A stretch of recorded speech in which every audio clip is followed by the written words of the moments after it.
nous faire part de sa vision. Présidente, Excellencies, chers amis, good morning, Sao Shanghai, Zdravstvuyte, bonjour, Assalamu alaikum, bon dia. J'ai l'honneur de comparaître devant vous aujourd'hui en tant que candidate présentée par le Brésil et le Mexique au poste de secrétaire général. Je suis profondément touchée par la confiance qu'ils m'ont accordée en ce moment de danger et d'espoir. Que toutes les délégations sachent que je remercie chacun d'entre elles pour cette occasion de partager un message de foi renouvelé dans l'avenir des Nations Unies. Je pense qu'il est de mon devoir de répondre à vos questions et de vous écouter aujourd'hui. Mais avant cela, qu'il me soit permis de vous livrer le message le plus important que je porte, à savoir l'urgente nécessité de rétablir l'espoir. Notre monde, l'ordre fondé sur le droit international sur lequel il repose, est mis à mal comme jamais par le passé. Mon histoire est semblable à celle d'autres millions de personnes qui ont constaté ce qu'il se passe lorsque l'ordre fondé sur le droit s'effondre.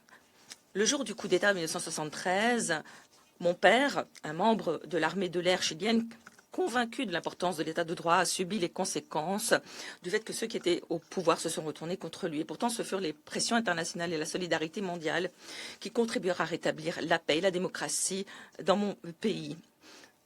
Alors même que nous avions désespérément besoin d'espoir, le monde nous l'a offert.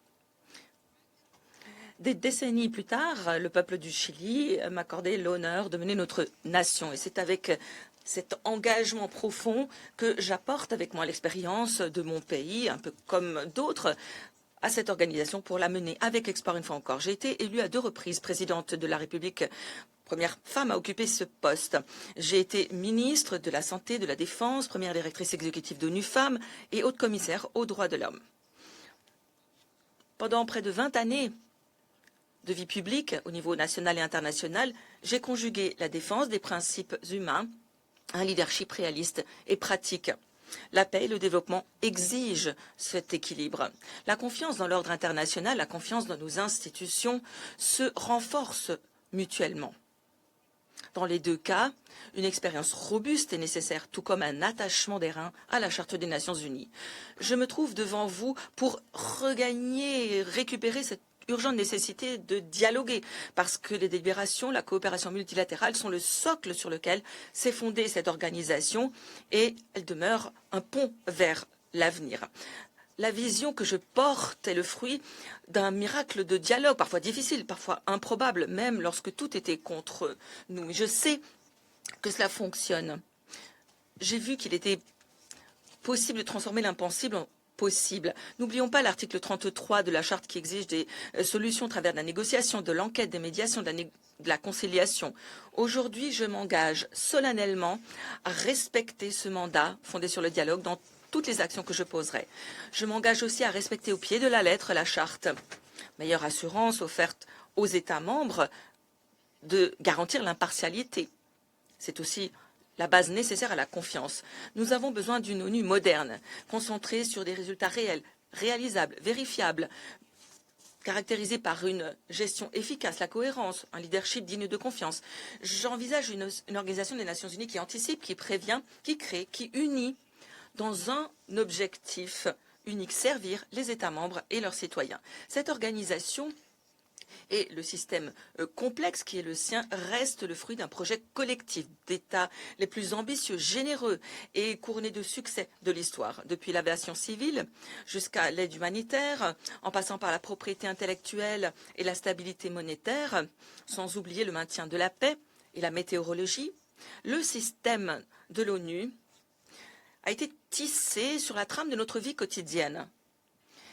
C'est ici que réside notre inspiration, notre espoir urgent d'exprimer le plein potentiel de la coopération multilatérale, d'unir les peuples du monde autour de solutions communes. Nous devons agir dans un environnement caractérisé par de profondes incertitudes, une concurrence stratégique, la multiplication des conflits armés, de graves violations du droit international et des droits humains, une exacerbation des inégalités, un changement climatique catastrophiques et des perturbations technologiques. La confiance dans les institutions a été gravement mise à mal. Et pourtant, c'est précisément parce que les enjeux sont à ce point élevés que la matière première qui permettra la transformation n'a jamais été aussi présente. Les fractures mettent à nu l'architecture qui doit être remaniée.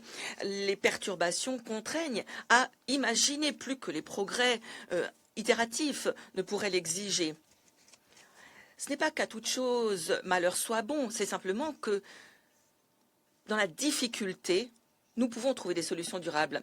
C'est précisément ce type de leadership que l'organisation a été bâtie pour fournir. Et c'est cette conviction qui m'anime en tant que candidate. L'ONU reste le lieu sur Terre où chaque nation, grande ou petite, puissante ou vulnérable, peut s'adresser à toute autre nation. La seule maison dans laquelle toutes les voix se retrouvent sous un même toit. Cette architecture irremplaçable du dialogue universel doit être protégée et doit être capable de fonctionner. Nous devons, dans le cadre de cette vision commune, porter notre regard dans 4 directions. Vers hier, rester déterminé à respecter la charte, ses buts et principes, qui demeurent notre boussole politique et morale. Le renouveau, la réforme doivent toujours contribuer à la réalisation de cette vision fondatrice. Nous devons regarder en nous-mêmes. Le système des Nations Unies doit s'engager en faveur de la transparence, de la responsabilité, de l'efficacité et de l'efficience. Nous devons rationaliser les processus, éviter les doublons, les éliminer, aligner les ressources sur les mandats. L'initiative ONU 80 est une occasion unique de consolider l'organisation et je la poursuivrai avec détermination. Nous devons regarder vers l'extérieur, rétablir un lien avec les peuples du monde. Rétablir la crédibilité exige des résultats effectifs, soutenir la paix et la sécurité, poursuivre les progrès sur la voie du développement durable, défendre les droits humains avec efficacité et impartialité. Nous devons regarder vers l'avenir. L'ONU doit bâtir son avenir sur l'excellence institutionnelle, le service aux populations, une loyauté sans faille vis-à-vis de ses buts et principes. Nous devons façonner un avenir qui sera offert aux jeunes. Le centenaire de 2045 n'est pas simplement une date distante, c'est un horizon qui se rapproche et qui confère un sentiment d'urgence à chaque réforme que nous menons aujourd'hui.